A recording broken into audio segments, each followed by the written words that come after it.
Гензель и Гретель. Жил на опушке дремучего леса бедный дровосек со своей женой и двумя детьми.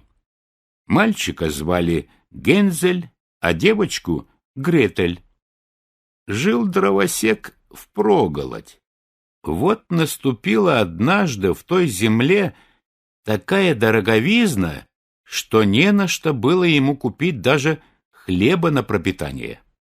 И вот, под вечер, лежа в постели, стал он раздумывать, и все одолевали его разные мысли и заботы. Повздыхал он и говорит жене: «Что же теперь будет с нами? Как нам прокормить бедных детей? Нам-то ведь и самим есть нечего». «А знаешь что?» — отвечала жена. «Давай-ка пораньше утром, только начнет светать, заведем детей в лес, в самую глухую чащу, разведем им костер, дадим каждому по куску хлеба, а сами уйдем на работу и оставим их одних. Дороги домой они не найдут, вот мы от них и избавимся».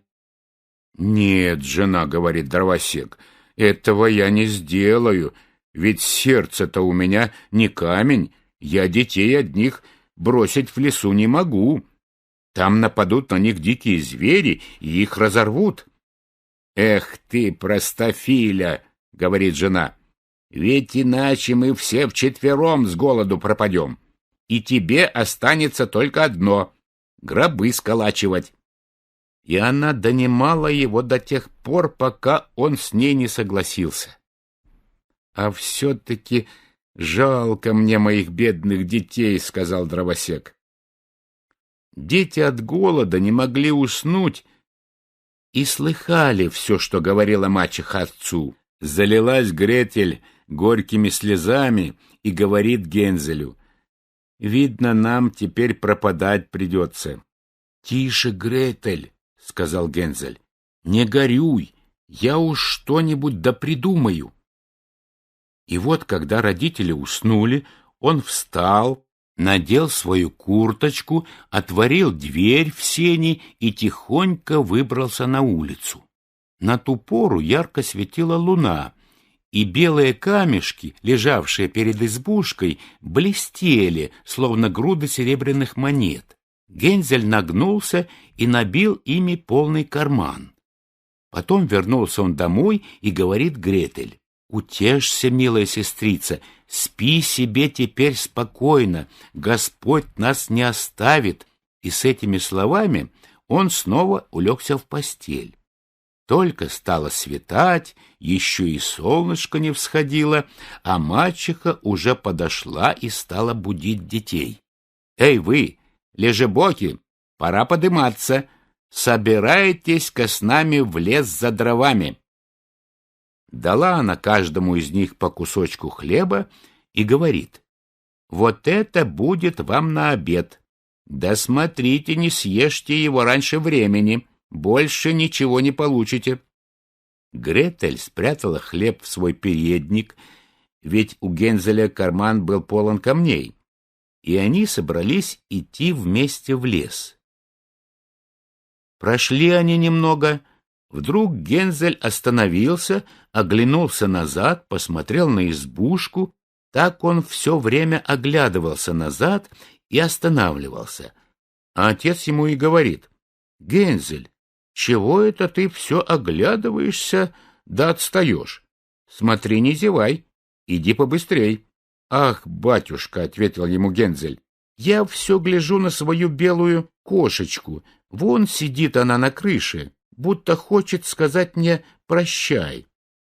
А мачеха и говорит: «Эх, дурень ты, это вовсе не твоя кошечка, это утреннее солнце блестит на трубе». А Гензель вовсе и не на кошечку смотрел, а доставал из кармана и бросал на дорогу блестящие камешки. Вот вошли они в самую чащу леса, а отец и говорит: «Ну, дети, собирайте теперь хворост, а я разведу костер, чтобы вы не озябли.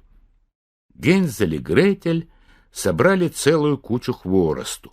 Разожгли костер. Когда пламя хорошо разгорелось, мачеха говорит: «Ну, детки, ложитесь теперь у костра, да отдохните как следует, а мы пойдем в лес дрова рубить.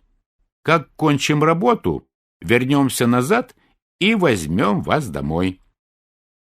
Сели Гензель и Гретель у костра, и когда наступил полдень, каждый из них съел по кусочку хлеба. Они все время слышали стук топора и думали, что их отец где-то поблизости. Но то был совсем не стук топора, а чурбана, который привязал дровосек к сухому дереву, и он, раскачиваясь под ветром, стучал о ствол. Долго сидели они так у костра, от усталости стали у них глаза закрываться, и они крепко-крепко уснули. А когда проснулись, была уже глухая ночь. Заплакала Гретель и говорит: «Как же нам теперь выбраться из лесу?» Стал Гензель ее утешать: «Погоди маленько, скоро взойдет луна, и мы уж найдем дорогу».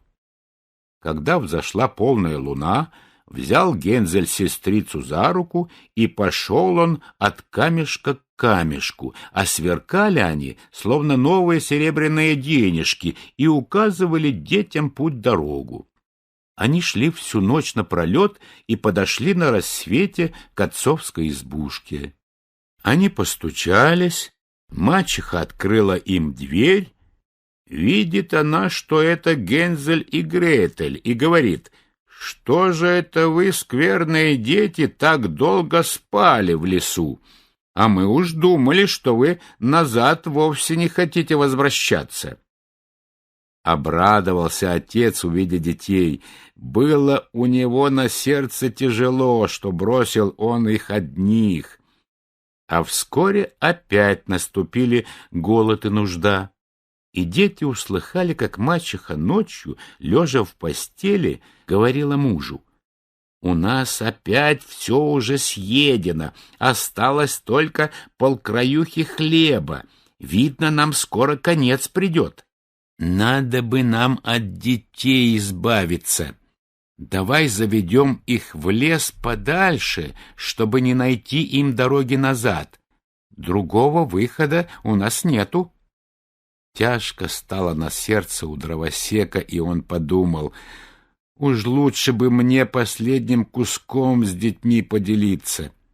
Но жена и слышать о том не хотела, стала его бранить и попрекать. И вот плохое начало не к доброму концу. Уступил он раз, пришлось ему и теперь согласиться. Дети еще не спали и слышали весь разговор. И только родители уснули, поднялся Гензель опять и хотел было выйти из дому, чтобы собрать камешки, как и в прошлый раз, но мачеха заперла дверь, и Гензель выбраться из хижины не смог. Он стал утешать свою сестрицу и говорит: «Не плачь, Гретель, спи спокойно, уж Бог нам как-нибудь да поможет». Ранним утром пришла мачеха и подняла детей с постели. Дала им кусок хлеба, он был еще меньше, чем в первый раз. По дороге в лес Гензель крошил хлеб в кармане, все останавливался и бросал хлебные крошки на дорогу. «Что это ты, Гензель, все останавливаешься да оглядываешься?» — сказал отец. «Ступай своей дорогой». «Да это я смотрю на своего голубка. Вон сидит он на крыше дома, будто со мной прощается», — ответил Гензель. «Дурень ты», — сказала мачеха. «Это вовсе не голубь твой, это утреннее солнце блестит на верхушке трубы». А Гензель все бросал и бросал по дороге хлебные крошки. Вот завела мачеха детей еще глубже в лес, где они ни разу еще не бывали.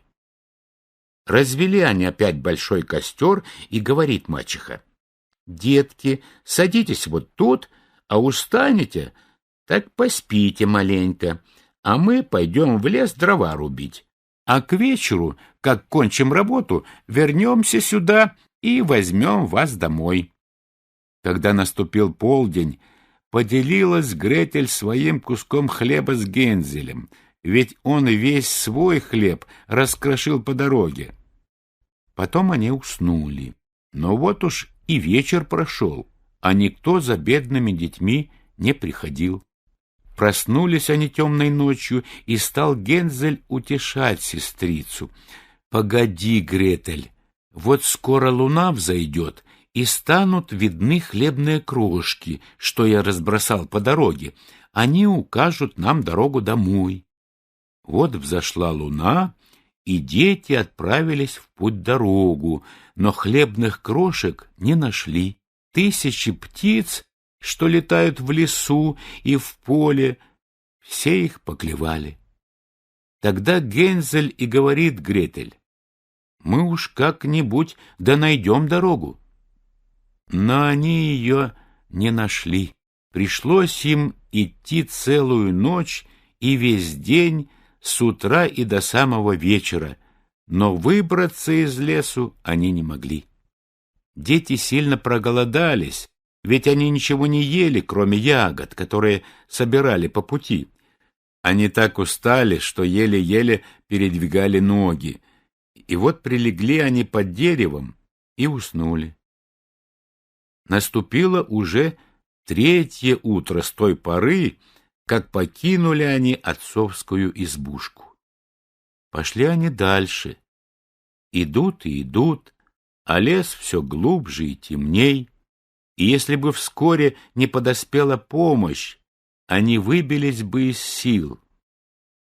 Вот наступил полдень, и они заметили на ветке красивую белоснежную птичку. Она пела так хорошо, что они остановились и заслушались ее пения.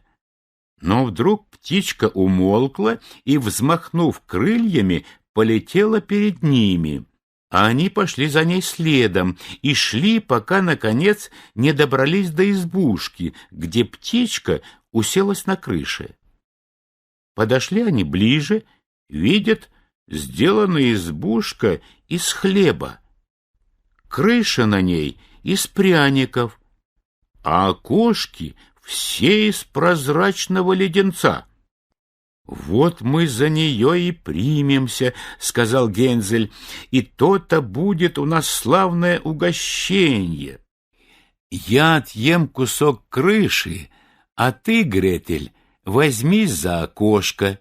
Оно должно быть очень сладкое». Взобрался Гензель на избушку и отломил кусочек крыши, чтобы попробовать, какая она на вкус, а Гретель подошла к окошку и начала его грызть. Вдруг послышался изнутри чей-то тоненький голосок: «Хруп да хрум, все под окном, кто грызет и гложет дом?» Дети ответили: «Это гость чудесный, ветер поднебесный». И, не обращая внимания, они продолжали объедать домик. Гензель, которому очень понравилась крыша, оторвал от нее большой кусок и сбросил вниз, а Гретель выломала целое круглое стекло из леденца и, усевшись около избушки, стала им лакомиться. Вдруг открывается дверь, и выходит оттуда, опираясь на костыль, старая-престарая бабка. Гензель и Гретель так ее испугались, что выронили из рук лакомство. Покачала старуха головой и говорит: милые детки, кто это вас сюда привел? Ну, милости просим, входите в избушку, худо вам тут не будет». Она взяла их обоих за руки и ввела в свою избушку. Принесла им вкусной еды, молока с оладьями, посыпанными сахаром, яблок и орехов. Потом она постелила 2 красивых постельки и накрыла их белыми одеялами. Улеглись Гензель и Гретель и подумали, что попали, должно быть, в рай. Но старуха только притворилась такою доброй, а была она на самом деле злой ведьмой, что подстерегает детей, и избушку из хлеба построила для приманки. Если кто попадал к ней в руки, она того убивала, потом варила и съедала, и было это для нее праздником. У ведьм всегда бывают красные глаза, и видят они вдаль плохо, но зато у них нюх, как у зверей, и они чуют близость человека. Когда Гензель и Гретель подходили к ее избушке, она злобно захохотала и сказала с усмешкой: «Вот они и попались, ну уж теперь им от меня не уйти». Рано поутру, когда дети еще спали, она встала, посмотрела, как они спят спокойно, да какие у них пухлые и румяные щечки, и пробормотала про себя: «То-то приготовлю я себе лакомое блюдо». Она схватила Гензеля своею костлявой рукой, унесла его в хлев и заперла там за решетчатой дверью. Пусть кричит себе сколько вздумается, ничего ему не поможет. Потом пошла она к Гретель, растолкала ее, разбудила и говорит: «Вставай, лентяйка, да притащи мне воды, свари своему брату что-нибудь вкусное, вон сидит он в хлеву, пускай хорошенько откармливается, а когда разжиреет, я его съем». Залилась Гретель горькими слезами, но что делать? Пришлось ей исполнить приказание злой ведьмы. И вот были приготовлены для Гензеля самые вкусные блюда, а Гретель достались одни лишь объедки. Каждое утро пробиралась старуха к маленькому хлеву и говорила: «Гензель, протяни ко мне свои пальцы, я хочу посмотреть, достаточно ли ты разжирел». Но Гензель протягивал ей косточку, и старуха, у которой были слабые глаза, не могла разглядеть, что это такое, и думала, что то пальцы Гензеля, и удивлялась, отчего это он все не жиреет. Так прошло 4 недели, но Гензель все еще оставался худым. Тут старуха потеряла всякое терпение и ждать больше не захотела. «Эй, Гретель!» — крикнула она девочке. «Пошевеливайся живей, принеси-ка воды, все равно, жирен ли Гензель или тощ, а уж завтра утром я его закалю и сварю». Ох, как горевала бедная сестрица, когда пришлось ей таскать воду, как текли у ней слезы ручьями по щекам. «Господи, да помоги же ты нам!» — воскликнула она. «Лучше бы нас растерзали дикие звери в лесу, тогда хотя бы погибли мы вместе». «Ну, нечего хныкать!» — крикнула старуха. «Теперь тебе ничего не поможет». Рано поутру Гретель должна была встать, выйти во двор, повесить котел с водой и развести огонь. «Сначала мы испечем хлеб», — сказала старуха. «Я уже истопила печь и замесила опару». Она толкнула бедную Гретель к самой печи, откуда так и полыхало большое пламя. «Ну, полезай в печь», — сказала ведьма, — «да погляди, хорошо ли она натоплена, не пора ли хлебы сажать». Только полезла было Гретель в печь, а старуха в это время хотела закрыть ее заслонкой, чтобы Гретель зажарить, а потом и съесть. Но Гретель догадалась, что затевает старуха, и говорит: «Да я не знаю, как это сделать, как мне туда пролезть-то». «Вот глупая гусыня», — сказала старуха.